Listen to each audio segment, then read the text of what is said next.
ఒక్కసారి చప్పట్లేదు. చప్పట్లు. Yeah first ladies కదా, వద్దు మీకే ఇచ్చాను అవకాశం తీసుకుని. నేను 1 2 3 అంటాను, నా పరువు పోకుండా గట్టిగా చప్పట్లు కొట్టాను. 1 2 3.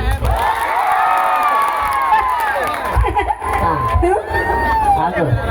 నువ్వు అడిగినప్పుడు వాళ్ళు నీ వైపే చూడమన్నా. నా వైపే చూడమన్నా.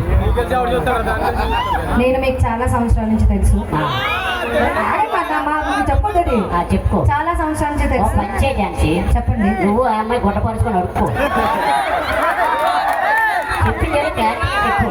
నేనంటే అభిమానం ఉన్న వాళ్ళు, నా కష్టాన్ని మెచ్చిన వాళ్ళు, మా అక్కలు మా చెల్లెళ్ళు ఒకసారి చేతులు పైకెత్తి గట్టిగా చప్పట్లు కొడతారని కోరుకుంటున్నారు.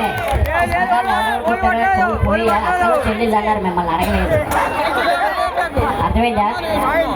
నిజంగా ఝాన్సీ గారు అంటే అభిమానం ఉన్న వాళ్ళు, ఆవిడ కష్టాన్ని నమ్మిన మన మగవాళ్ళు ఎప్పుడు సపోర్ట్ చేయరు కాబట్టి గట్టిగా చప్పట్లు కొట్టండి. వచ్చిందేట